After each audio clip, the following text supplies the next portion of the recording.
girls out enjoying the field. They get out twice a day, unless the weather has been really wet and rainy, or if in the morning when the dew is still on the grass, I don't put them out until the dew has burned off because of pests that like to climb up on the grass and can go inside of a goat and cause terrible, terrible problems. But once the dew is worn off or the grass is not wet, then these guys get to go out and enjoy some pasture.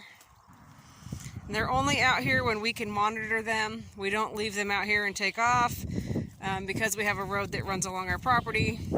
And even Mama Hazel is out here enjoying some good grass.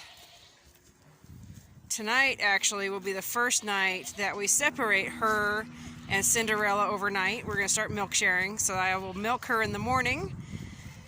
And I'm looking forward to that. We absolutely love milking Hazel. She's got some of the best milk. Oh, it's amazing. So looking forward to milking her in the morning.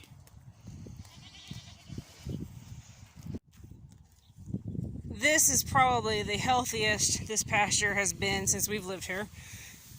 We've got amazing amounts of alfalfa growing. The clover is not as numerous this year.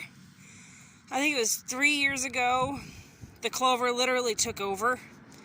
And I was worried at first, and then I started researching clover. And it's a nitrogen fixer, which made sense because this pasture had been neglected for so long.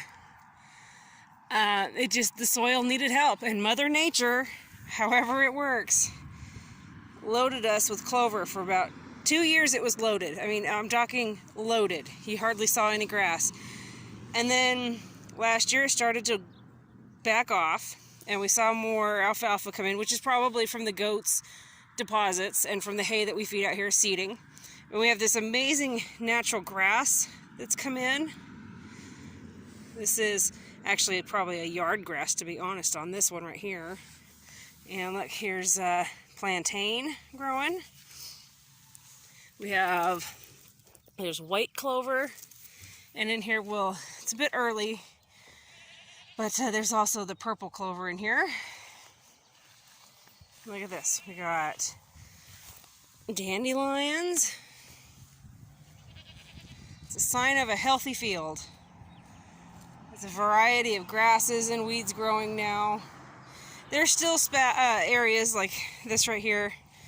I wish it was taller and healthier. And look, you can see it's still getting health. Look at all the clover in here. Now, somebody asked me if we seeded. Yes, we did buy a dry land pasture mix from our local D&B supply, and we sprinkled it out here. And I've also, in the fall, we top dress with barley and oats to help feed the soil. I want to get some daikon radish seeds to get out here to keep aerating and helping the soil. Oh, look, here we go. Here's a purple clover.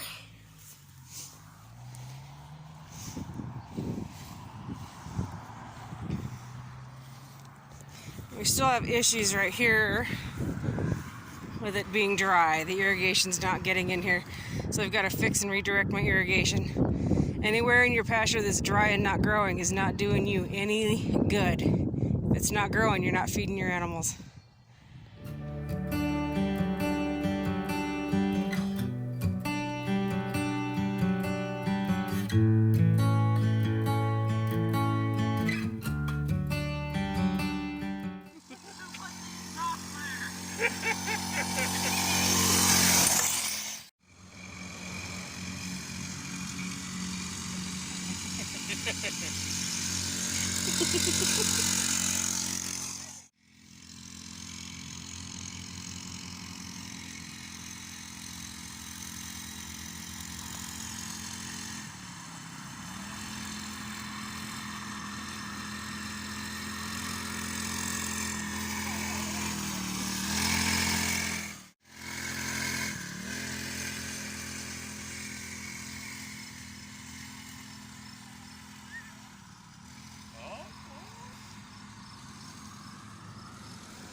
You're not happy with me. You're gonna chew on me. Mom's out for the evening. Gave Cinderella some hay to chew on.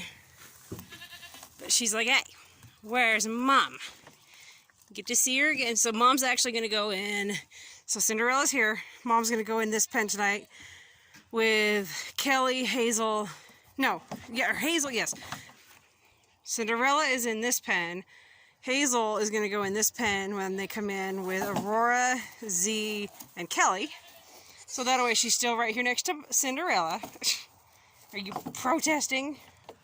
Are you protesting?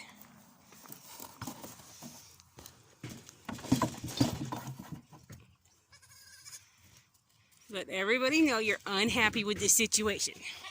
Yes. This is how we milk share. We'll do this 5 nights a week, Sunday night through Thursday night, and let her have Mom all weekend long. But she's old enough now. We actually could have done it a little bit sooner, but I like my babies to get a bit bigger before we do this. See, now she's trying to figure out how she could get out. She says, all right, there's got to be an escape route. Oh, you little pill, don't do it. See, goats are smart. Goats are very, very smart. So she knows that that's what I opened to take Mom in and out.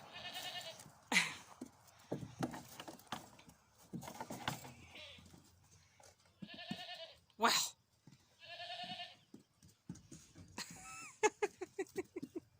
You're so fast. Yes, you are. Little Speedy.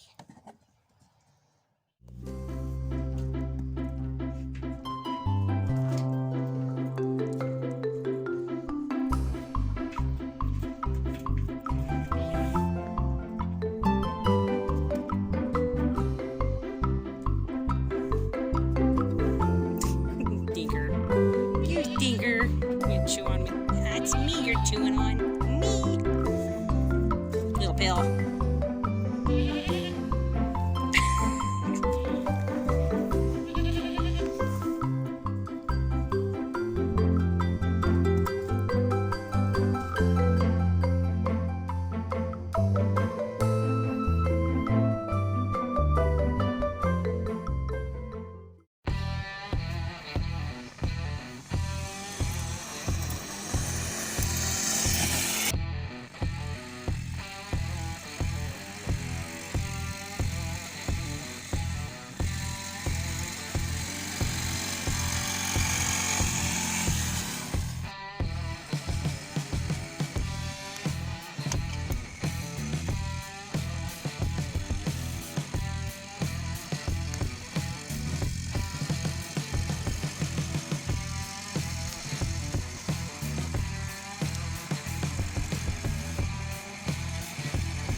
John, what are you doing?